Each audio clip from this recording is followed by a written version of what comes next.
Do you believe in forgotten giants, civilizations that, with their laws, their art and their wars, shaped every single piece of the world we live in today? From the clay tablets of Sumer that recorded the first written word, to the barbarians who, ironically, saved Roman culture. In this video, we're going to dive into the 10 glorious civilizations of the past that inherited and expanded the cultural flame ignited by Greece, but are often ignored in history books. You'll discover how the Hittites' iron forging impacted the world, who really inspired the legend of Atlantis, and why a Gothic king is considered a conservator of Roman architecture. But before we unravel these mysteries, hit the subscribe button now so you don't miss our next historical journey. Leave your like if you also love ancient history. And tell me in the comments, what city are you watching this journey from?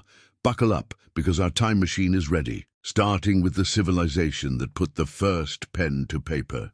The southern plains of Mesopotamia, between the Tigris and Euphrates rivers, are often called the cradle of civilization for a reason. This is where the Sumerians built something humanity had never seen before, a fully urban, literate, organized society. From roughly 4500 to 1900 BCE, long before Rome or even classical Greece, Sumerian city-states rose from the mud brick and marshes to create the foundations of what we now call civilization. They did not merely survive in a harsh environment, they engineered it, shaping rivers, fields, and cities with an ambition that still echoes today. At the heart of their cities stood their most iconic monuments, the ziggurats. These were not simple temples, but colossal stepped platforms of mud brick, climbing toward the sky like stairways for the gods. The great ziggurat of Ur is one of the best preserved examples,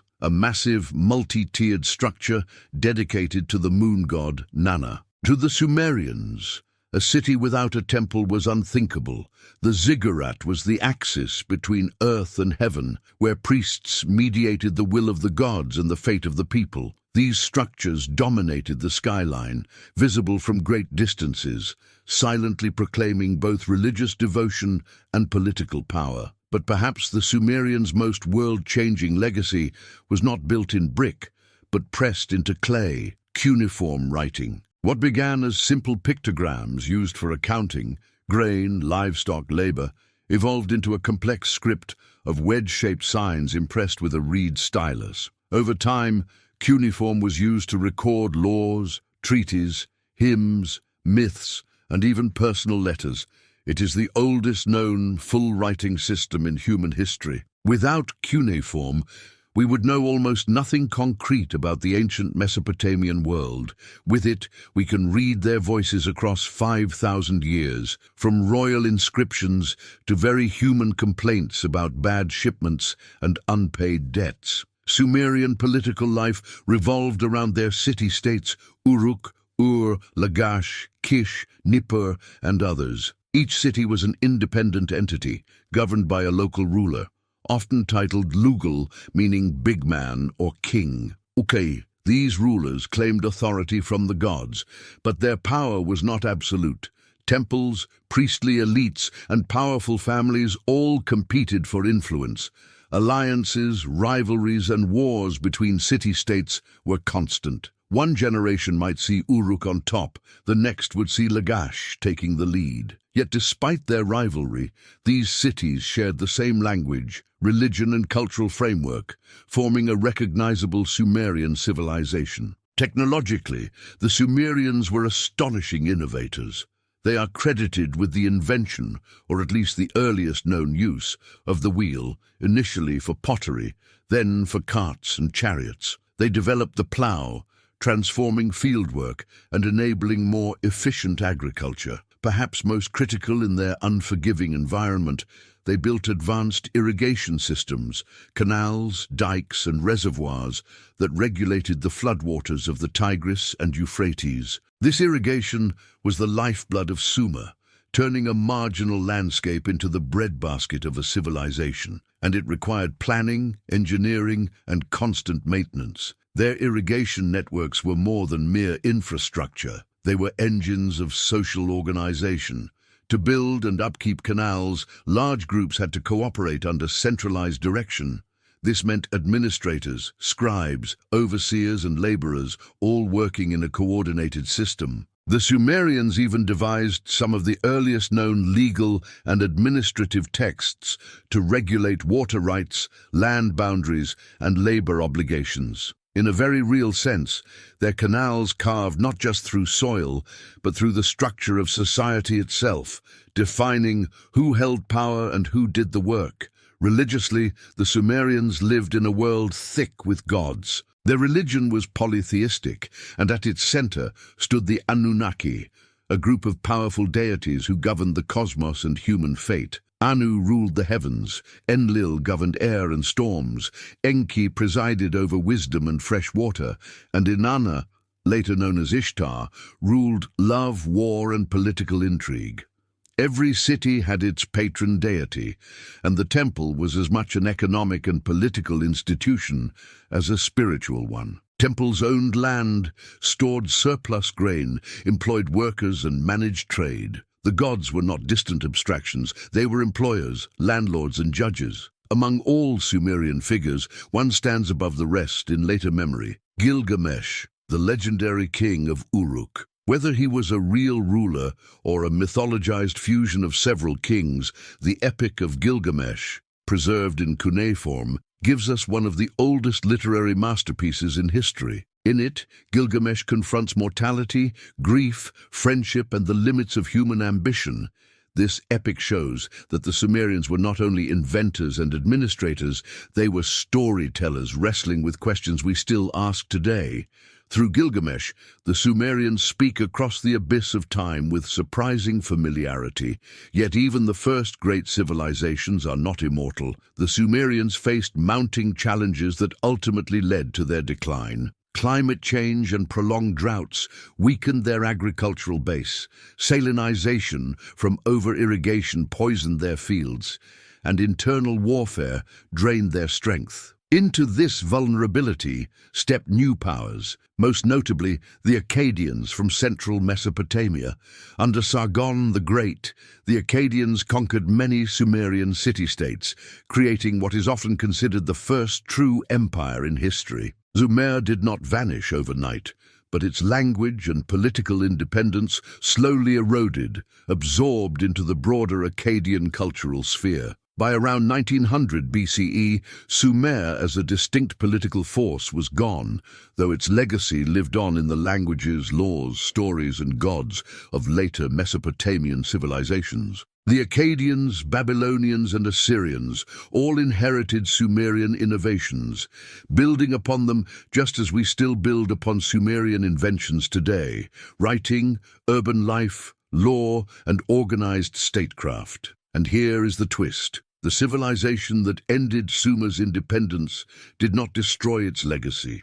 It amplified it. The first great conquerors of Mesopotamia took Sumer's foundations and turned them into something even larger. What kind of ruler dares to unite dozens of jealous city-states under one crown, and in doing so, accidentally invents the first multi-ethnic empire in human history? The Akkadian Empire emerged from central Mesopotamia around 2334 BCE, and with it came a revolutionary idea that would reshape human political organization forever: the multi-ethnic empire. Before the Akkadians, city-states fought, traded, and occasionally dominated one another, but they remained fundamentally independent. Sargon of Akkad changed that calculation entirely. He did not merely conquer, he unified, absorbed, and centralized power in ways Mesopotamia had never experienced. For the first time in recorded history, diverse peoples speaking different languages were governed under a single political authority that stretched from the Persian Gulf to the Mediterranean coast. Unlike the Sumerians, who built their civilization from scratch in the southern marshes, the Akkadians were conquerors who inherited an already sophisticated urban infrastructure. When Sargon's armies swept through Sumerian city-states like Ur, Uruk, and Lagash, they did not raze these cities to the ground. They absorbed them. The Akkadians were pragmatic empire builders. Why destroy magnificent ziggurats, functioning irrigation systems, and productive agricultural lands when you could simply take control of them? This strategic absorption meant that Akkadian architectural contributions were less about innovation and more about consolidation, maintaining and utilizing the impressive structures the Sumerians had already built. What the Akkadians did innovate was political structure. Sargon created the first centralized, militarized empire in history. Unlike the loose confederations or temporary alliances between city-states, the Akkadian Empire featured a strong central authority radiating from the capital city of Akkad, whose exact location remains one of archaeology's enduring mysteries. Sargon appointed governors to oversee conquered territories, established garrisons to maintain order, and built a professional standing army that could project power across vast distances. This was not governance by consensus or divine mediation. This was direct imperial control backed by military force. The Akkadian military machine was formidable. Professional soldiers replaced seasonal militia, creating a disciplined force capable of sustained campaigns far from home. Sargon's inscriptions boast of conquering all lands from the Upper Sea to the Lower Sea, from the Mediterranean to the Persian Gulf. These were not empty brags. Archaeological evidence confirms Akkadian influence across an enormous territory. The empire's military superiority came from organization, logistics, and the ability to coordinate large-scale operations across hostile terrain. Conquest was not about raiding for plunder. It was about establishing permanent dominance. But military conquest alone does not create a functioning empire. Administration does. The Akkadians standardized weights and measures across their territories, enabling consistent taxation, trade regulation, and resource management. This standardization was revolutionary. It meant a merchant in Ur could do business in northern Syria using the same system, that tax collectors could reliably assess tribute, and that the imperial bureaucracy could track resources flowing to the capital. The Akkadians developed sophisticated record-keeping systems, employing armies of scribes who documented everything from military campaigns to grain shipments. Bureaucracy, though often maligned, was the connective tissue holding this diverse empire together. Religiously, the Akkadians practiced a sophisticated form of cultural syncretism. They were Semitic-speaking people who adopted much of Sumerian religious tradition while maintaining their own deities. Akkadian gods merged with Sumerian counterparts. Inanna became Ishtar, Utu became Shamash, creating a blended pantheon that served political purposes. By honoring both Akkadian and Sumerian gods, the empire legitimized its rule over diverse populations. Temples remained central to urban life, but now they served imperial interests, with priests often doubling as administrators. Religion became a tool of statecraft, unifying disparate peoples under shared spiritual frameworks while reinforcing the emperor's divine mandate. At the center of this achievement stood Sargon the Great, one of history's most enigmatic and influential figures. His origin story, abandoned as an infant in a reed basket, rescued and raised by a gardener, rising through cunning and martial prowess to overthrow the king of Kish and establish his own dynasty, reads like legend. Whether entirely true or mythologized later, it established a narrative template, the humble-born hero who achieves greatness through merit. Sargon ruled for over 50 years, a remarkable tenure by ancient standards, and his descendants maintained the empire for nearly 2 centuries. His legacy extended far beyond his lifetime. Future Mesopotamian rulers, including Assyrian kings, claimed descent from Sargon to legitimize their own power. Yet empires built on military conquest and centralized control face inherent vulnerabilities. The Akkadian Empire was no exception. As Sargon's dynasty progressed through his grandsons and great-grandsons, cracks appeared in the imperial structure. Conquered peoples chafed under Akkadian rule, and local elites resented governors imposed from the capital. The empire's size became a liability. Maintaining garrisons, collecting tribute, and suppressing revolts across such vast distances strained even a sophisticated bureaucracy. Internal instability created opportunities for external threats. The end came from multiple directions simultaneously. Internal revolts erupted across the empire as subject cities rebelled against Akkadian authority. Administrative breakdown followed military overextension. Then around 2154 BCE, the Gutians, mountain peoples from the Zagros Mountains to the east, invaded Mesopotamia. Unlike the Akkadians, the Gutians were not interested in maintaining imperial infrastructure. They were raiders and conquerors who fragmented the unified state Sargon had built.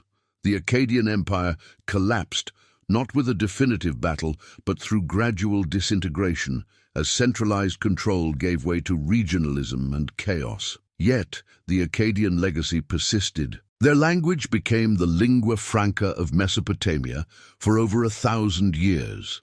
Their administrative innovations, standardization, bureaucracy, professional military, became templates for future empires. Most importantly, they proved that diverse peoples could be governed under unified political authority, a concept that would shape empire building from Babylon to Rome and beyond. But what happens when conquerors become conquered?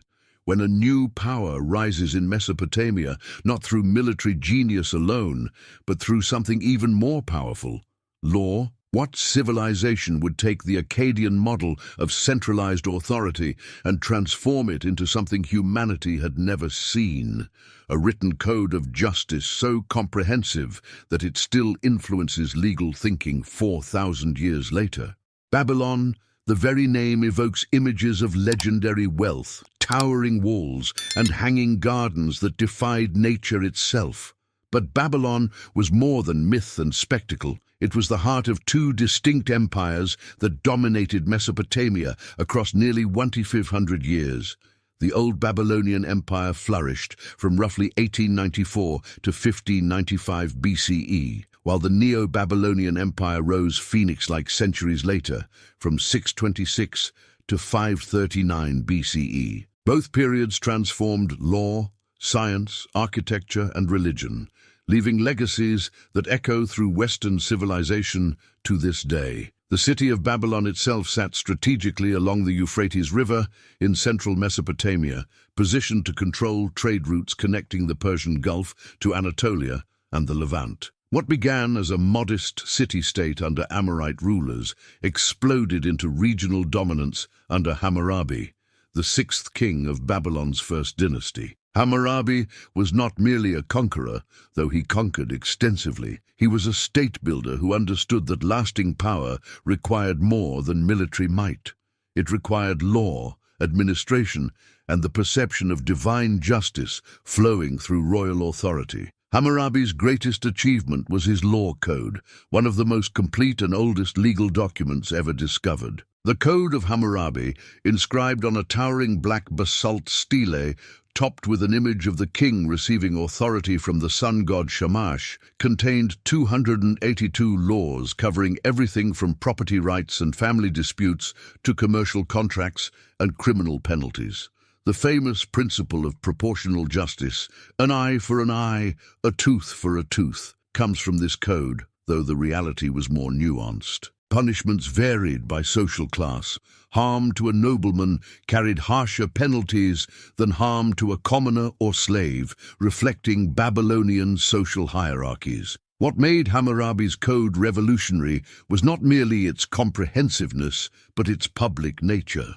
The stele was displayed prominently so that anyone, at least anyone literate or with access to scribes, could know the laws governing them. This was governance through transparency, establishing predictable legal consequences rather than arbitrary royal whim. The code didn't eliminate corruption or ensure perfect justice, but it created a framework where disputes could be resolved through established procedures rather than endless blood feuds.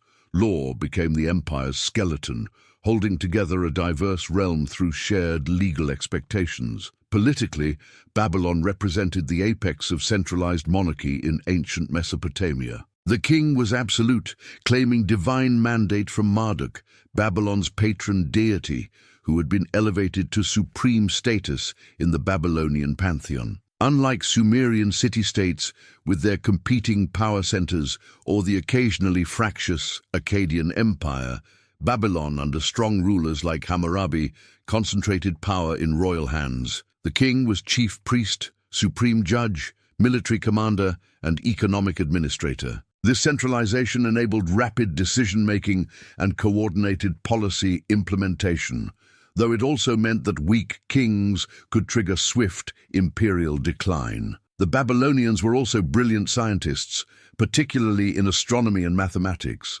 Babylonian astronomers meticulously tracked celestial movements, recording planetary positions, lunar cycles, and stellar patterns on clay tablets. Their astronomical diaries, spanning centuries, enabled them to predict eclipses and develop sophisticated calendars regulating agricultural and religious cycles. This wasn't abstract curiosity. Astronomy was intimately tied to religion and statecraft, with celestial omens interpreted as divine messages about harvests, wars, and royal fortunes. Babylonian mathematics was equally advanced, employing a sexagesimal, base 60 number system that we still use today when measuring time and angles. They developed algebra, calculated square roots, and solved complex geometric problems. Mathematical tablets reveal practical applications, calculating field areas, dividing inheritances, managing temple resources, but also show mathematical thinking for its own sake, puzzles and problems pursued for intellectual challenge. This sophisticated mathematics underpinned Babylon's economic management, architectural engineering, and astronomical calculations. After Hammurabi's death, the old Babylonian Empire gradually weakened through succession crises and external pressures.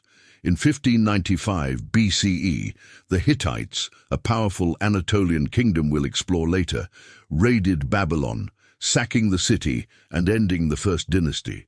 Mesopotamia then fragmented into competing powers for centuries, with Babylon often under foreign domination. But Babylon's story didn't end there. In 626 BCE, Nabopolassar established the Neo-Babylonian Empire, and his son, Nebuchadnezzar II, would make Babylon the most magnificent city in the ancient world. Nebuchadnezzar rebuilt Babylon on an unprecedented scale. Massive defensive walls, the famous Ishtar Gate adorned with glazed blue bricks depicting dragons and bulls, processional ways, palaces, and supposedly the legendary Hanging Gardens, considered one of the seven wonders of the ancient world. Though no archaeological evidence has definitively confirmed the gardens' existence, ancient sources describe terraced gardens with exotic plants watered by sophisticated irrigation systems, a green paradise defying the Mesopotamian desert. Nebuchadnezzar was also a conqueror, most famously capturing Jerusalem in 586 BCE, destroying Solomon's temple and exiling much of Judah's population to Babylon in what's known as the Babylonian captivity. This event profoundly shaped Jewish identity and theology, with Babylon becoming a symbol of oppression and exile in biblical literature. Yet ironically, Babylon's cosmopolitan environment also exposed Jewish exiles to new ideas that would influence later Judaism. The Neo-Babylonian Empire's glory was brief. In 539 BCE, Cyrus the Great of Persia conquered Babylon, famously entering the city without resistance. The Persians absorbed Mesopotamia into their vast empire, and Babylon, while remaining an important city, never again wielded independent imperial power. Yet Babylonian culture, law, science, and mythology continued influencing the region for centuries. But empires don't only rise on continents. Sometimes they're born on islands, where the sea itself becomes the highway to power. What happens when a civilization masters not irrigation canals, but ocean waves, building palaces so labyrinthine they inspire legends of monsters and mazes? The Minoan civilization flourished on the island of Crete between roughly 2700 and 1450 BCE, long before the rise of classical Greece, yet it shaped much of what later Greeks would consider their own cultural heritage. Surrounded by the waters of the Aegean, the Minoans did not build a land empire, they built a sea empire. Their cities were not ringed with massive defensive walls like those of Mesopotamia, because their true fortress was their fleet. This thalassocracy, a maritime dominion, allowed Crete to dominate trade routes, export luxury goods, and project cultural influence across the eastern Mediterranean. At the heart of this civilization stood its palaces, the most famous being Knossos. Unlike later Greek temples with clear, symmetrical layouts, Knossos looks almost like a living maze. Multi-story buildings, narrow corridors, internal courtyards, staircases, storage magazines, and richly decorated halls. Its walls were covered with vibrant frescoes, showing elegant figures, leaping dolphins, ceremonial processions, and most famously, young acrobats vaulting over powerful bulls. This architecture was not merely functional, it expressed a sophisticated court culture centered on ceremony, storage, administration, and religious ritual. The palace was not just a royal residence, it was the political, economic, and religious heart of Minoan life. One of the most striking features of Minoan palaces is their advanced engineering. Knossos and other palace centers like Phaistos and Malia had complex drainage and sanitation systems that would not be matched in Europe again for many centuries. There were terracotta pipes, stone channels, and even what some describe as early flushing toilets using gravity-fed water. Rainwater was collected and diverted, waste was carried away from living spaces, and the entire complex shows careful planning for comfort, hygiene, and flood control. In an age when many societies struggled simply to store and move water, the Minoans were channeling it through multi-level buildings with remarkable precision. Politically, the Minoan world appears to have been organized around these palatial centers in what scholars often call a palace monarchy. There is no evidence for a single unified empire in the modern sense, but power was clearly centralized in the large palaces that controlled surrounding territories. These palaces stored agricultural surplus in huge pithoi, storage jars, managed craft production, coordinated trade, and likely collected tribute or taxes from the countryside. Officials, scribes, and religious personnel all seem to have operated under the authority of a ruling elite tied to these complexes, creating a system where palace and throne were inseparable. Trade was the lifeblood of Minoan power. Their ships crossed the Aegean and eastern Mediterranean, carrying Cretan pottery, textiles, metalwork, and luxury goods to islands and coastal cities. In return, they imported metals, precious stones, and other resources Crete lacked. Minoan pottery has been found as far as Cyprus, the Levant, and mainland Greece, clear evidence that their economic networks were wide and active. Unlike later empires that relied heavily on conquest and garrisons, the Minoans projected influence through commerce and culture. Their art style and iconography appear in distant regions, showing how powerful soft power could be long before the term existed. Religion in Minoan society seems to have centered on a powerful female divinity, often interpreted as a great mother goddess, associated with fertility, nature, and possibly the mountains and wild places of Crete. Figurines of female figures with raised arms, elaborate dresses, and snakes coiled in their hands suggest a complex symbolic system in which women, or at least priestesses, played a prominent role. Shrines and sacred caves across the island point to a landscape saturated with religious meaning, where nature and divinity were closely intertwined. The Minoans also gave special importance to the bull, a symbol of strength, vitality, and perhaps cosmic power. The famous bull-leaping scenes in Minoan frescoes combine religion, sport, and spectacle. They show lithe youths grabbing the horns of a charging bull, flipping over its back in acrobatic feats that must have been as dangerous as they were impressive. Whether these scenes represent actual rituals, symbolic myths, or both, they clearly reflect the centrality of the bull to Minoan identity. This imagery, combined with stories later told by the Greeks, gave rise to powerful legends. The Minotaur in the labyrinth of Knossos, the monstrous half-man, half-bull imprisoned under the palace by King Minos. King Minos himself occupies a hazy place between history and myth. Ancient Greek writers portrayed him as a mighty lawgiver and ruler of the seas, the first to build a powerful navy and impose order on the Aegean. Whether or not Minos was a real person, he reflects how later Greeks understood the Minoans as a great, earlier civilization whose power and splendor had faded into legend. For them, Crete was the home of labyrinths, strange rites, and divine judgments after death.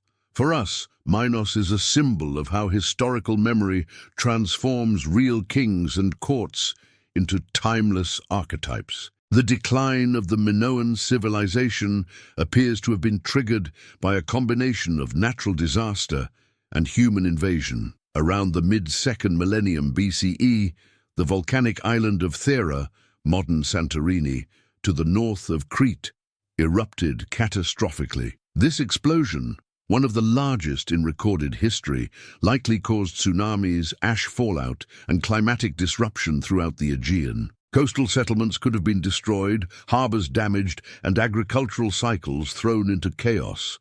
For a society so dependent on sea trade and stable harvests, the consequences would have been devastating. Yet nature alone does not fully explain the end of Minoan power. In the generations after the eruption, signs of Mycenaean influence from mainland Greece become increasingly visible in Crete. New styles of pottery, changes in administration, and eventually evidence of outright takeover. By around 1450 BCE, many Minoan palaces were destroyed or abandoned, and the Mycenaeans seem to have established control over much of the island. The thalassocracy that once dominated the Aegean was now overshadowed by warlike mainland Greeks, who would in time inherit and adapt Minoan symbols, myths, and maritime skills. The Minoans thus stand at a crossroads in ancient history, a peaceful-looking, trade-oriented, sea-based civilization whose art and engineering reached dazzling heights, and whose end came through a deadly mix of fire from the earth and steel from across the sea. And this raises a tantalizing question. If Crete's elegant palace-dwelling mariners fell to hard-edged warriors from the mainland, what kind of civilization emerged when those warriors, armed with linear B-writing and cyclopean walls, took center stage in the Aegean world? The Mycenaean civilization emerged on the Greek mainland and islands between roughly 1600 and 1100 BCE, and with it came the warrior kings whose exploits would echo through Western literature for millennia. These were not the philosopher citizens of classical Athens or the democracy-loving Spartans. These were Bronze Age warlords who ruled from hilltop fortresses, commanded raids across the Aegean, and may have inspired the very legends of the Trojan War. The Mycenaeans were the true ancestors of classical Greek civilization, the bridge between the mysterious Minoans and the glory of Athens and Sparta that would come centuries later. The most iconic feature of Mycenaean civilization is its architecture. Specifically, the massive fortified citadels that dominated strategic hilltops across the Greek landscape. Mycenae itself, Tiryns, Pylos, and Athens all featured enormous defensive walls built from such gigantic limestone blocks that later Greeks believed they must have been constructed by the Cyclopes, the one-eyed giants of myth. These cyclopean walls, some with stones weighing several tons fitted together without mortar, created nearly impregnable fortresses that could withstand siege and assault. The famous Lion Gate at Mycenae, with its relief sculpture of two lions flanking a column, still stands as a testament to both defensive practicality and symbolic power. These citadels were not merely military installations. They were palace complexes housing the wanax, the king or supreme chief, and his court. Inside the walls were administrative buildings, storage magazines filled with grain and olive oil, workshops for craftsmen, and the megaron, a great hall with a central hearth where the king held court, feasted with his warriors, and conducted religious ceremonies.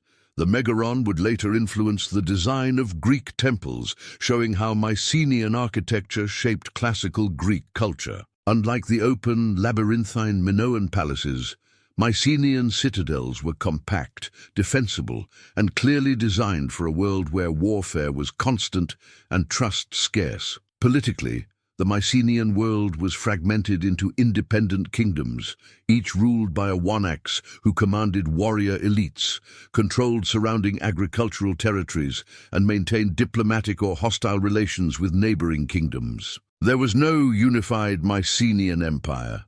Instead, a patchwork of powerful rulers who sometimes cooperated, as legend says they did against Troy, and sometimes fought each other for land, resources, and prestige. Power was personal and military. The wanax was first among warriors, proved through combat prowess, successful raids, and the ability to distribute booty and maintain loyalty among his armed followers. The Mycenaeans' greatest cultural contribution was their role as the foundation of Hellenic civilization. The language they spoke was an early form of Greek, preserved in their writing system called Linear B, discovered on clay tablets at Mycenaean sites, and deciphered in the 1950s by Michael Ventris.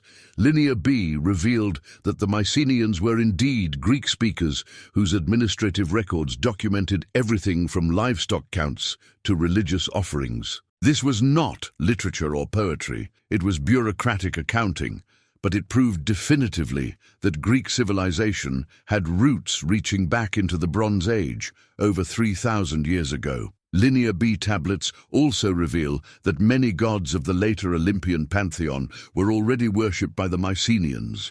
Zeus appears, as does Hera, Poseidon, Hermes, Athena, Artemis, and Dionysus. While we cannot know exactly how these gods were conceptualized in Mycenaean times, their continuity into classical Greek religion shows remarkable cultural persistence. The Mycenaeans practiced elaborate religious rituals, made offerings at shrines, and maintained priestly hierarchies managing temple properties. Religion was not separate from politics.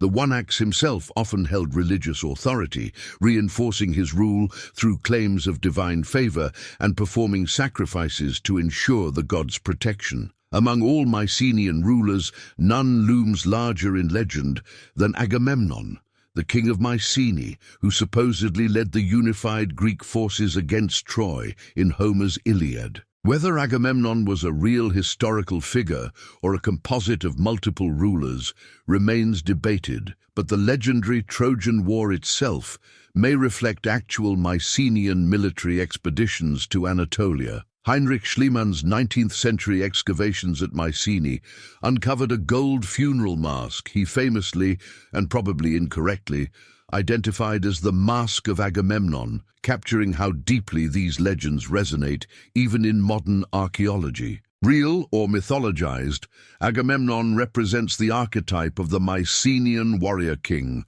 proud, warlike, commanding loyalty through strength, and ultimately tragic. The Mycenaeans were master seafarers and traders, inheriting Minoan maritime networks after Crete's decline. Mycenaean pottery and goods appear throughout the eastern Mediterranean, in Egypt, the Levant, Sicily, and southern Italy. They established trading posts, conducted raids, and may have served as mercenaries for foreign powers. Their ships were depicted on pottery and frescoes, showing sleek designs capable of both commerce and piracy. The line between trader and raider was often blurry. A Mycenaean fleet might arrive at a foreign port as merchants one year and as conquerors the next. Yet this warrior civilization, for all its fortifications and military prowess, could not withstand the catastrophic collapse that swept across the eastern Mediterranean around 1200 BCE. This period, known as the Bronze Age collapse, saw the sudden destruction of palaces, the abandonment of cities, and the disappearance of writing systems across multiple civilizations. Mycenaean citadels were burned, populations declined drastically, and Greece entered a dark age, lasting several centuries, where literacy vanished and monumental construction ceased. The causes of this collapse remain hotly debated. Climate change and drought may have caused widespread famine. Earthquakes could have damaged infrastructure. The mysterious sea peoples mentioned in Egyptian records may have raided and destroyed settlements throughout the region. Internal warfare between Mycenaean kingdoms might have weakened them fatally. Some scholars point to invasions by the Dorians, a Greek-speaking people from the north who supposedly swept down and conquered the Mycenaean kingdoms, though archaeological evidence for such invasions is limited. Whatever the precise causes, the result was undeniable. Mycenaean civilization collapsed spectacularly. The great citadels fell silent, literacy disappeared, and populations dispersed or died. When Greece re-emerged from its dark age centuries later, the Mycenaean world had become legend, remembered only in epic poems about heroes, gods, and wars fought in a half-remembered golden age. Yet those legends would inspire classical Greek culture, which looked back to Mycenae, Troy, and Agamemnon as their foundational myths. The fall of the Mycenaeans was not unique. Across the Bronze Age world, empires were crumbling, but in Anatolia, another great civilization had risen and mastered a technology that would change warfare forever. What happens when a people unlock the secret of iron, transforming themselves from regional power into an empire that could challenge even Egypt? And what mysterious catastrophe would erase them from history almost as completely as if they had never existed?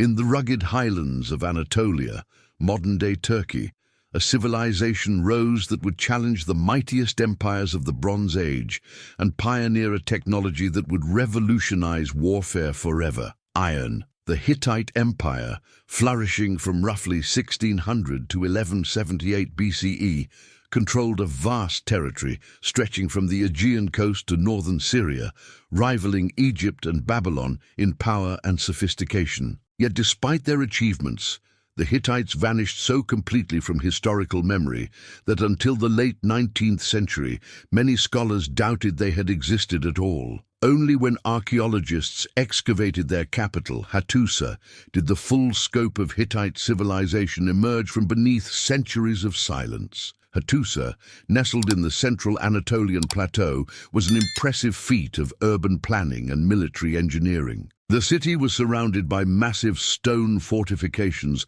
stretching over 6 kilometers, punctuated by monumental gates adorned with carved lions, sphinxes, and the famous warrior god relief at the King's Gate. These were not merely defensive structures. They were statements of power, designed to awe visitors and intimidate enemies. Inside the walls, temples, palaces, and administrative buildings housed a sophisticated bureaucracy, managing an empire spanning multiple ethnic groups and languages. The rocky terrain made Hattusa naturally defensible, and the Hittites enhanced this advantage with engineering that showcased both practical military thinking and artistic ambition. The Hittites' most revolutionary contribution to ancient technology was their mastery of iron metallurgy.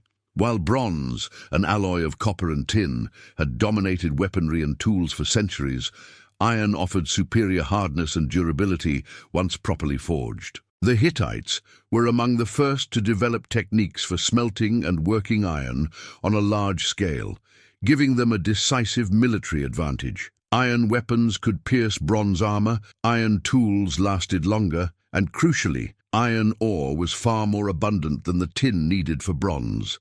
The Hittites closely guarded their metallurgical secrets, making iron a strategic resource that enhanced their military dominance. When the Hittite Empire eventually collapsed, this technology spread rapidly across the ancient world, ushering in the Iron Age. Politically, the Hittite state was unique among Bronze Age empires. While the king held supreme authority as military commander and high priest, his power was checked by the Pancus, an assembly of nobles who could advise, criticize, and in extreme cases, depose rulers. This proto-constitutional system prevented absolute tyranny, and ensured that major decisions, especially regarding succession, involved consultation with the aristocratic elite. Succession crises and palace intrigue were common in Hittite history, with brothers, cousins, and uncles often competing violently for the throne. Yet this system also created flexibility and resilience,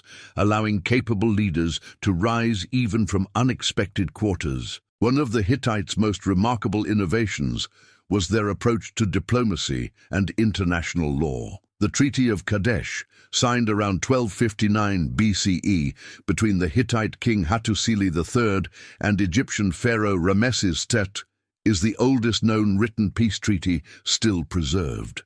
After decades of conflict over control of Syria, both powers agreed to mutual defense, extradition of refugees, and formal recognition of borders. The treaty was recorded in both Akkadian, the diplomatic language of the time, and Egyptian hieroglyphics, with copies kept in both capitals. This formalization of international relations through written, binding agreements showed a sophisticated understanding of diplomacy that would influence later civilizations. Religion in the Hittite Empire was extraordinarily diverse, earning them the nickname "People of 1,000 Gods." Indeed, the Hittites practiced aggressive religious syncretism, incorporating deities from conquered peoples into their own pantheon. Storm gods, sun goddesses, fertility deities, and protective spirits from Hurrian, Mesopotamian, and indigenous Anatolian traditions all found places in Hittite worship. Major religious festivals involved elaborate ceremonies, processions, and royal participation, with the king serving as chief priest responsible for maintaining divine favor. The great temple complexes at Hattusa stored vast wealth and managed extensive agricultural estates, making religion both a spiritual and economic institution central to state power. The greatest of Hittite rulers was Suppiluliuma I, who reigned during the 14th century BCE and transformed the Hittite kingdom into a genuine empire. Through brilliant military campaigns, he conquered northern Syria, subjugated numerous city-states, and reduced the once powerful Mitanni kingdom to vassalage. His diplomatic skill matched his martial prowess. When the Egyptian pharaoh died, his widow allegedly wrote to Suppiluliuma requesting one of his sons as her new husband, recognizing Hittite power as equal to Egypt's. Though this marriage alliance ultimately failed, the Hittite prince was murdered en route to Egypt. The incident reveals how the Hittites had risen to superpower status, capable of negotiating as equals with the ancient world's greatest civilizations. Yet for all their military might and diplomatic sophistication, the Hittite Empire collapsed suddenly and catastrophically around 1178 BCE, swept away in the same Bronze Age collapse that destroyed the Mycenaeans. The capital Hattusa was burned and abandoned, administrative records ceased, and the empire fragmented into small successor states that retained some Hittite cultural elements but lacked central authority. The causes remain mysterious and debated. The Sea Peoples, coalition raiders mentioned in Egyptian records, may have invaded Anatolia, though evidence is circumstantial. Climate change and drought could have triggered famine and internal collapse. Economic disruption from the breakdown of international trade networks might have destabilized the empire's resource base. What's certain is that the Hittite collapse was swift and complete. Within a generation, their empire vanished from history, their language forgotten, their achievements erased from collective memory. Later, Greeks and Romans knew nothing of them, though they walked over Hittite ruins and occasionally found mysterious inscriptions in an unknown script. Only in the 20th century did scholars reconstruct Hittite history from archaeological evidence and deciphered texts, restoring this forgotten empire to its rightful place among the great civilizations of antiquity. The Bronze Age world was dying, but from its ashes, new powers would emerge, none greater than the civilization that would give the Western world its laws, its roads, and its very concept of empire. What happens when a single city on 7 hills transforms itself into the greatest empire the ancient world had ever seen, building roads that still carry traffic and aqueducts that still carry water 2,000 years later? Rome began as a collection of villages on 7 hills along the Tiber River, but it would grow to become the most powerful and enduring empire the ancient world had ever witnessed. From roughly 27 BCE, when Augustus became the first emperor, until 476 CE, when the last Western Roman emperor was deposed, Rome dominated the Mediterranean world and beyond, stretching from Britain to Mesopotamia, from the Rhine to the Sahara. Yet Rome's true legacy wasn't merely territorial conquest. It was the systems, structures, and ideas that would shape Western civilization for 2 millennia: law, engineering, governance, and eventually Christianity itself. Roman architectural and engineering achievements remain visible and functional today, testaments to their technical mastery and ambition. The Colosseum, completed in 80 CE, could hold 50,000 spectators who watched gladiatorial combat, animal hunts, and mock naval battles in a structure so well designed that audiences could enter and exit in minutes through a sophisticated system of corridors and staircases.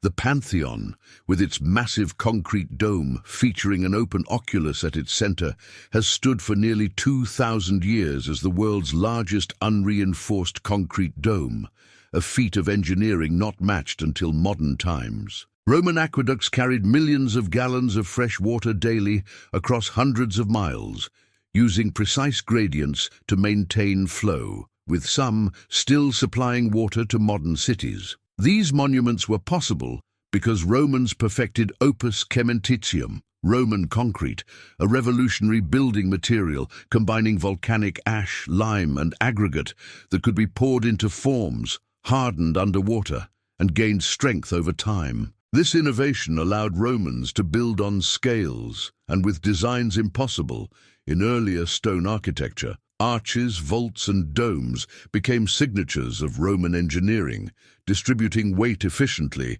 and enabling massive interior spaces. Roman roads, constructed with layered materials and careful drainage, connected the empire so effectively that many still form the foundations of modern European highways. All roads lead to Rome wasn't mere metaphor, it was infrastructure reality. Roman law represents perhaps an even more enduring contribution than physical engineering. The development of Roman law, from the 12 tables through the extensive legal codes compiled under later emperors, created systematic frameworks for property rights, contracts, inheritance, criminal justice, and civil procedure. Roman legal principles like innocent until proven guilty, the distinction between public and private law, and the concept of natural law accessible to human reason influenced virtually every Western legal system. Medieval universities studied Roman law, Enlightenment philosophers referenced it, and modern legal codes from Louisiana to Quebec to continental Europe directly descend from Roman jurisprudence. When we speak of legal precedent or the rule of law, we're invoking Roman concepts. Politically, the Roman Empire represented highly centralized imperial authority radiating from the emperor, who held supreme military command, imperator, religious authority, pontifex maximus, and legislative power. Augustus, born Octavian, transformed the failing Roman Republic into a stable imperial system by maintaining republican forms while concentrating real power in his own hands. He created professional standing armies loyal to the emperor rather than individual generals, established efficient tax collection and administrative bureaucracies, and initiated the Pax Romana, 2 centuries of relative peace and prosperity across the Mediterranean world. Later emperors varied wildly in competence and character, from philosopher King Marcus Aurelius to the allegedly mad Caligula.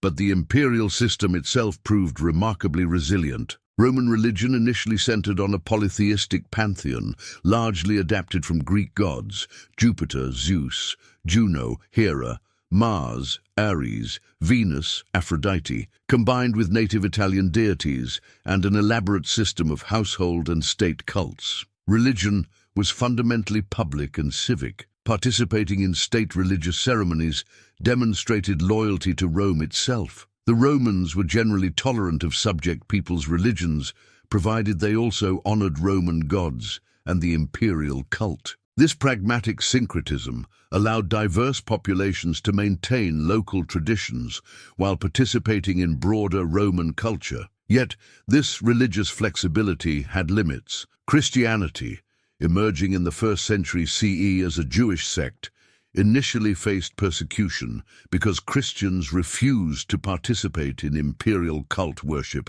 viewing it as idolatry. For 3 centuries, Christians were intermittently persecuted, sometimes brutally, as subversives threatening social order. Then, in one of history's most dramatic reversals, Emperor Constantine converted to Christianity in the early 4th century, legalized the faith, and initiated its transformation into the empire's dominant religion. By century's end, Christianity was the official state religion, and the once persecuted sect had become the established church that would outlive the Western Empire itself. Rome's decline was neither sudden nor simple. The crisis of the 3rd century saw rapid imperial turnover, civil wars, economic collapse, and barbarian invasions that nearly destroyed the empire before Diocletian and Constantine temporarily stabilized it. Diocletian divided the empire into eastern and western halves for administrative efficiency,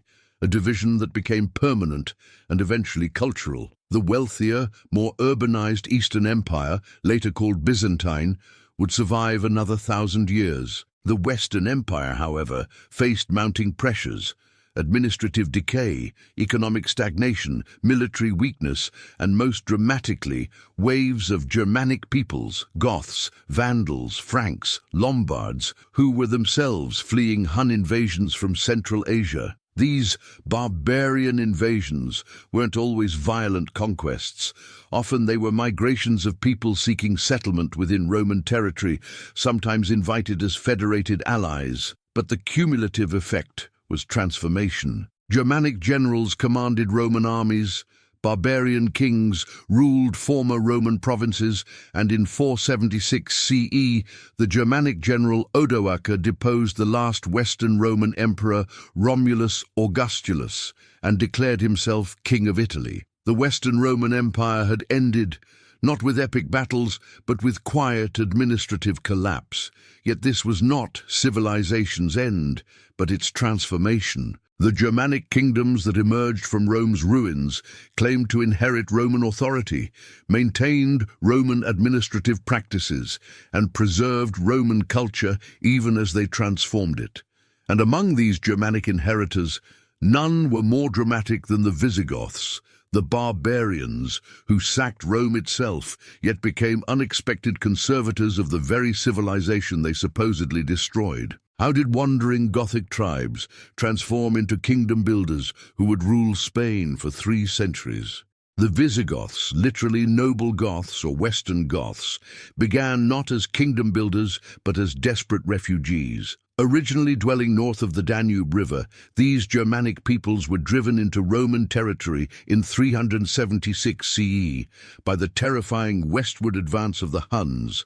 The Romans, stretched thin and struggling with succession crises, allowed the Visigoths to settle within imperial borders as foederati, allied tribes who would defend Roman frontiers in exchange for land and supplies. But Roman officials exploited and abused these refugees, provoking a rebellion that would shake the empire to its core and ultimately lead to one of history's most shocking moments, the sack of Rome itself. Under their warrior king Alaric I, the Visigoths transformed from mistreated refugees into a formidable military force. After years of uneasy relations with Roman authorities, sometimes serving as imperial allies, other times as enemies, Alaric's patience finally broke. In August 410 CE, his army entered Rome and sacked the city for 3 days. This was the first time in 8 centuries that Rome had fallen to foreign invaders. The psychological impact was catastrophic. Rome, the eternal city, capital of civilization itself, had been humbled by barbarian warriors. St. Jerome, writing from distant Bethlehem, lamented, "The city which had taken the whole world was itself taken." Yet ironically, the sack was relatively restrained. Alaric, a Christian, ordered his men to spare churches and civilians seeking sanctuary, showing that these barbarians understood and respected Roman Christian culture. After Alaric's death shortly after the sack, the Visigoths continued their wandering, eventually settling first in southern Gaul, modern France, and establishing a kingdom centered at Toulouse. But Frankish pressure pushed them southward across the Pyrenees into Hispania, the Iberian Peninsula, where they would establish their most enduring legacy. By the early 6th century, the Visigothic kingdom of Toledo controlled most of what is now Spain and Portugal, creating a realm that would last over 2 centuries and lay foundations for medieval Spanish identity. Visigothic architecture reflected their hybrid cultural identity, neither fully Roman nor purely Germanic, but something new. Churches in Toledo and other cities blended Roman architectural techniques with Germanic decorative elements and Christian symbolism. These structures were typically smaller and less grandiose than Roman buildings, reflecting the Visigoths' more limited resources and population. But they showed sophisticated understanding of stone construction, vaulting, and architectural design. The famous Visigothic horseshoe arch would later influence Islamic architecture in Spain, demonstrating how cultural elements transfer across civilizational boundaries. The Visigoths weren't merely copying Roman forms, they were adapting them to new purposes and aesthetics. Politically, the Visigothic kingdom struggled with chronic instability stemming from their system of elective monarchy. Unlike hereditary succession, where the throne passed automatically to the king's son, Visigothic kings were elected by assemblies of nobles and high clergy. In theory, this allowed the most capable candidate to rule. In practice, it created constant succession crises, palace intrigue, and civil wars, as rival factions backed different candidates. Of the 35 Visigothic kings who ruled in Hispania, 17 were assassinated, deposed, or otherwise violently removed from power. This perpetual instability weakened the kingdom and prevented the development of strong, long-lasting dynasties that might have consolidated royal authority. Yet despite political chaos, the Visigoths made crucial contributions to legal development by preserving and adapting Roman law. The Liber Judiciorum, Book of Judgments, also called the Visigothic Code, compiled in the 7th century, was one of the most sophisticated Germanic legal codes. It drew heavily on Roman legal principles while incorporating Germanic customs and Christian moral teachings. Unlike many Germanic peoples who maintained separate legal systems for Romans and Germans, the Visigothic Code eventually applied to all subjects regardless of ethnicity, an early step toward unified territorial law. This code influenced Spanish law for centuries and was even applied in Spain's American colonies, showing remarkable longevity. Religion played a central but complicated role in Visigothic history. Initially, the Visigoths practiced Arian Christianity, a theological position declaring that Christ was subordinate to God the Father, condemned as heresy by Catholic orthodoxy.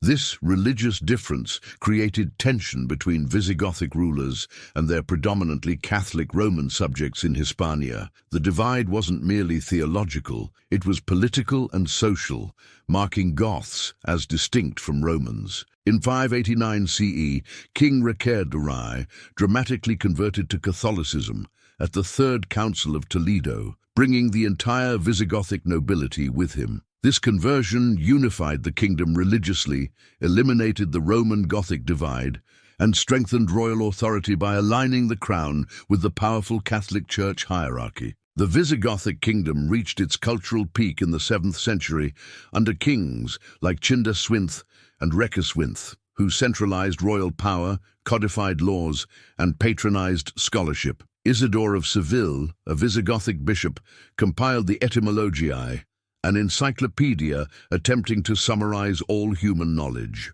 This work would become one of the most copied and influential texts of the Middle Ages, transmitting classical learning to medieval Europe. The Visigoths, often dismissed as barbarians, were actually conserving and transmitting Roman and Christian culture through a period of upheaval, but internal weaknesses made the kingdom vulnerable. Constant succession struggles, aristocratic factionalism, and tensions between crown and nobility left Hispania divided and militarily weak. In 711 CE, this vulnerability proved fatal when a small force of Muslim Arabs and Berbers, sent by the Umayyad Caliphate based in Damascus, invaded across the Strait of Gibraltar. What began as a raid rapidly became conquest. At the Battle of Guadalete, the Visigothic king Roderick was killed and his army routed.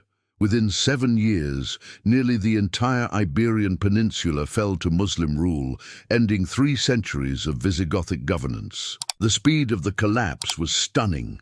A kingdom that had ruled for generations crumbled in less than a decade. Yet Visigothic cultural and legal influences persisted in Christian regions of northern Spain that resisted conquest, eventually fueling the Reconquista centuries later. But the Visigoths weren't the only Germanic people trying to preserve Roman civilization. In Italy itself, another Gothic kingdom emerged, one whose greatest king would become a legend for attempting something unprecedented, making Romans and Goths not conquerors and conquered, but partners. How did the Ostrogoths build what might have been the perfect post-Roman kingdom, and why did it fail so catastrophically? The Ostrogoths, the Eastern Goths, achieved something remarkable and tragically brief.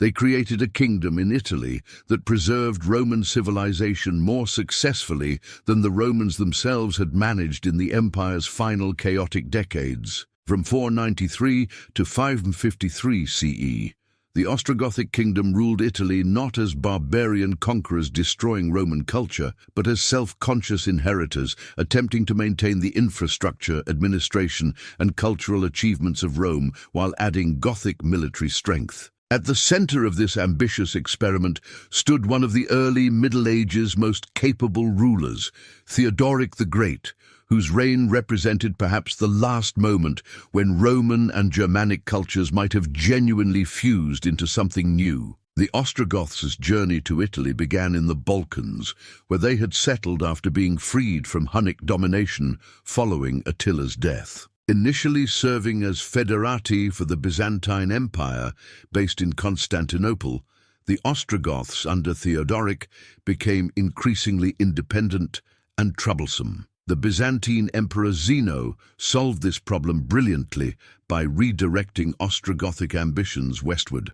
He commissioned Theodoric to invade Italy and depose Odoacer, the Germanic general who had ended the Western Roman Empire in 476. After several years of warfare, Theodoric personally killed Odoacer at a banquet in Ravenna in 493, establishing Ostrogothic rule over Italy. Theodoric governed from Ravenna, which had been the Western Roman capital in its final decades. This choice was symbolic. Theodoric presented himself not as a barbarian destroyer, but as Rome's legitimate heir. His mausoleum in Ravenna, completed shortly before his death, perfectly embodies the Ostrogothic cultural synthesis. Built of massive Istrian limestone blocks in a style combining Roman engineering with Germanic aesthetic preferences, topped with a monolithic dome weighing over 300 tons transported from across the Adriatic. The structure is neither purely Roman nor purely Gothic. It's something unique, a monument to cultural fusion. The building still stands today, a physical testament to Theodoric's vision of blended civilization. Theodoric's greatest achievement was administrative. He maintained the entire Roman governmental apparatus virtually intact. Roman senators continued functioning in their traditional roles. Roman law remained in force. Tax collection systems operated as before, and infrastructure like aqueducts and roads were maintained and repaired. The Senate, though diminished in real power, retained ceremonial importance. Public games, bathhouses, and other Roman institutions continued. Theodoric appointed the scholar Cassiodorus as his chief minister, and Cassiodorus's letters show a government that took Roman administrative traditions seriously, addressing everything from grain distribution to legal disputes with bureaucratic precision that would have been familiar to emperors centuries earlier. This preservation was deliberate policy. Theodoric famously stated that he wanted to live with the Romans under Roman law. The Ostrogothic military provided security and defense, while Romans managed civil administration, a division of labor that theoretically played to each group's strengths. Ostrogoths served in the army and received land grants for their support, while Romans filled bureaucratic, legal, and scholarly positions. This wasn't complete equality. Goths held military and ultimately political supremacy, but it was remarkably accommodating compared to other barbarian kingdoms, which often marginalized or exploited Roman populations. Yet this coexistence faced a fundamental obstacle: religious difference. The Ostrogoths practiced Arian Christianity, while their Roman subjects were overwhelmingly Catholic. This wasn't merely theological disagreement. It marked a cultural boundary preventing full integration. Arians and Catholics used separate churches, maintained distinct hierarchies, and viewed each other with suspicion. Intermarriage was forbidden, creating parallel communities sharing territory but not fully united. Theodoric generally maintained religious tolerance, but tensions simmered beneath the surface of his carefully managed kingdom. The religious divide took on geopolitical dimensions because the Byzantine Empire, still ruling the eastern Mediterranean from Constantinople, was staunchly Catholic and viewed itself as Rome's true successor. Byzantine emperors never accepted the Ostrogothic kingdom's legitimacy, considering Italy rightfully imperial territory temporarily occupied by heretics. This ideological conflict would prove fatal to Theodoric's vision. Theodoric's reign, lasting over 3 decades until his death in 526, represented the Ostrogothic kingdom's golden age. He expanded his influence beyond Italy, establishing a network of alliances with other Germanic kingdoms through marriage diplomacy. He patronized scholars like Boethius and Cassiodorus, preserved Latin learning, and maintained public buildings. Italy under Theodoric experienced relative peace and prosperity, rare in the chaotic post-Roman world. But after Theodoric's death, the kingdom's weaknesses became apparent. Succession disputes weakened royal authority. The religious divide between Arians and Catholics prevented genuine unity, and most fatally, the Byzantine Emperor Justinian I launched an ambitious campaign to reconquer the western territories lost to barbarian kingdoms. In 535, Byzantine armies invaded Italy, beginning the Gothic Wars, a devastating 20-year conflict that would destroy the Ostrogothic kingdom and devastate Italy far more thoroughly than any barbarian invasion ever had. The Gothic Wars were catastrophic. Cities were besieged, populations starved, and the infrastructure Theodoric had carefully maintained was systematically destroyed. The Ostrogoths fought desperately, producing capable war leaders like Totila, who briefly reversed Byzantine advances, but ultimately superior Byzantine resources and generalship prevailed. By 553, organized Ostrogothic resistance had ended. The kingdom was finished, and Italy, the prize both sides fought over, was left depopulated, economically ruined, and culturally impoverished. The Byzantine reconquest was a Pyrrhic victory that left Italy too weakened to resist yet another Germanic invasion that would come within 2 decades. The Ostrogoths vanished as a distinct people, absorbed into the general Italian population, or killed in the wars. Their brief experiment in Romano-Gothic synthesis died with them, and Italy descended into fragmentation that would last over a millennium. Yet even as the Ostrogoths fell, another Germanic people were crossing the Alps into the devastated Italian peninsula. These Lombards would be cruder, more warlike, less interested in preserving Roman culture, and yet they would shape Italy's political geography in ways that persist to this day. What happens when the preservers fail and the destroyers inherit what's left? In 568 CE, just 15 years after the Byzantine Empire's costly reconquest of Italy from the Ostrogoths, yet another Germanic people crossed the Alps and forever changed the Italian peninsula. The Lombards, or Langobardi, meaning long beards, were unlike the relatively Romanized Ostrogoths. They were initially pagan, culturally Germanic, and uninterested in preserving Roman administrative systems. What they created instead was a decentralized patchwork of duchies that would fragment Italy politically in ways still visible in modern Italian regionalism. The Lombard kingdom, lasting from 568 to 774 CE, was less a unified state than a collection of semi-independent territories bound by ethnic identity, military culture, and eventually shared Christian faith. The Lombard invasion was led by King Alboin, a formidable warrior whose reputation was built on victories against rival Germanic tribes and conflicts with the Byzantine Empire. According to legend, Alboin married Rosamund, daughter of a defeated enemy king, and famously forced her to drink from a cup made from her father's skull, a tale that, whether true or embellished, captures the Lombards' reputation for fierce, uncompromising warrior culture. Alboin led his people into an Italy devastated by the Gothic Wars, where cities were depopulated, infrastructure crumbled, and Byzantine garrisons were too weak and scattered to mount effective resistance. The Lombards didn't conquer Italy through epic battles.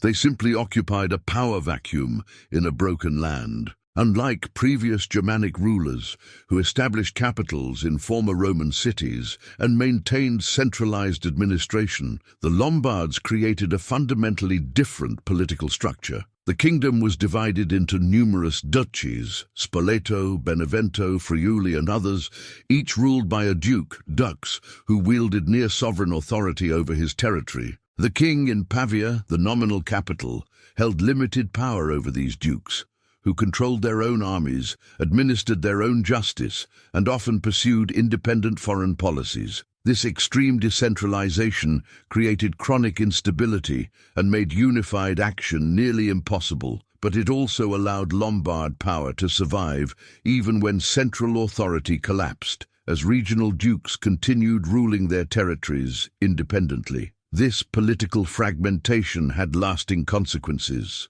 The division between northern and southern Italy, between regional identities that would persist through Italian unification in the 19th century and even into modern times, has roots in Lombard political geography. The powerful southern duchies of Spoleto, and especially Benevento, maintained independence for centuries, even after the northern Lombard kingdom fell, creating distinct political and cultural trajectories. When we speak of Italian regionalism today, the differences between Lombardy, Tuscany, Campania, we're partly discussing patterns established 100 to 400 years ago. Architecturally, the Lombards created structures that reflected their evolving cultural identity. Early Lombard buildings were simple, even crude by Roman standards, but as they absorbed Roman and Christian influences, their architecture became more sophisticated. The Tempietto Longobardo in Cividale del Friuli,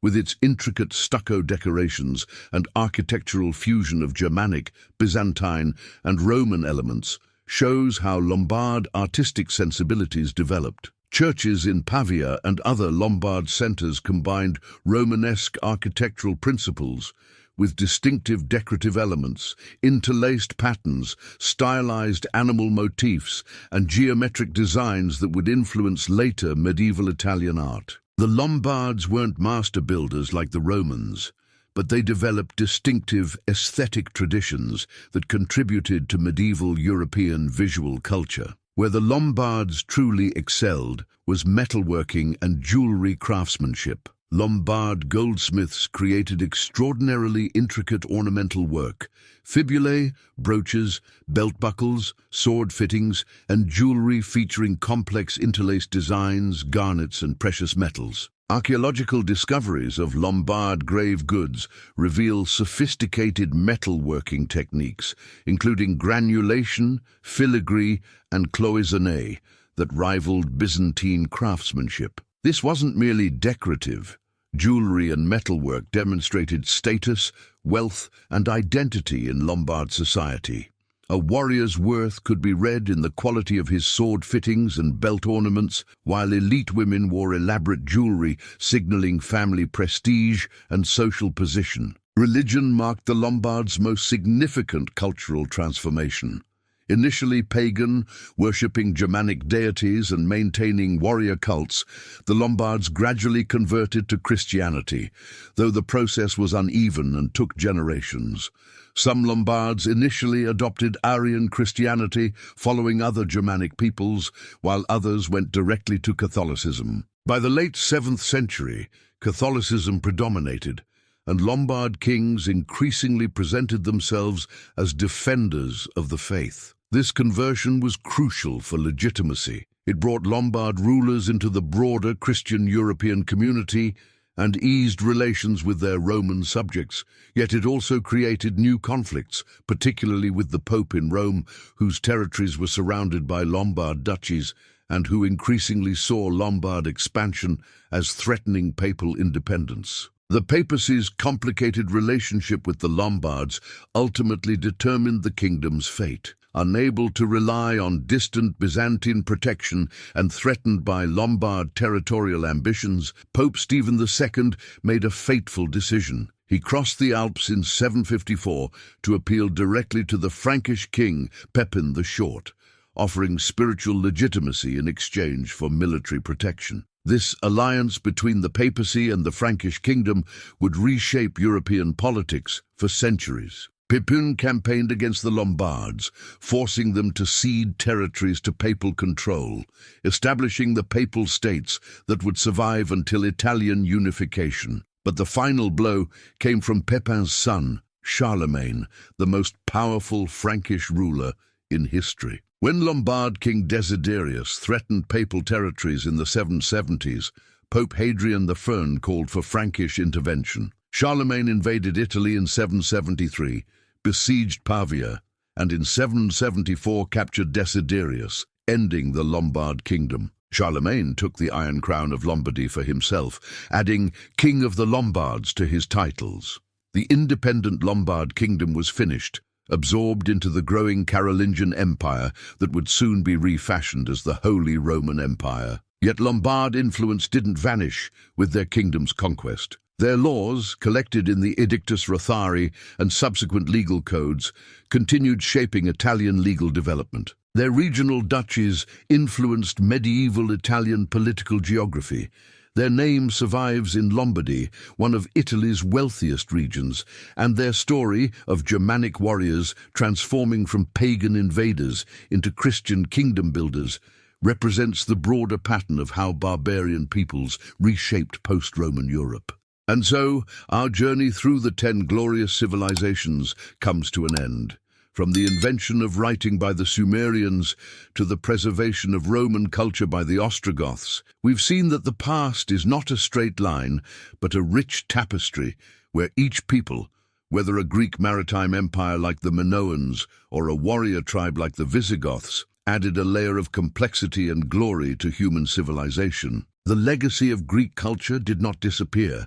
It transformed and traveled through time, carried in Roman laws, Byzantine walls, and even Mycenaean fortresses. Understanding these forgotten giants is understanding why our world is as it is today. If you enjoyed this deep exploration, don't forget to share this video so more people can discover the true history of our glorious past. Until the next historical adventure.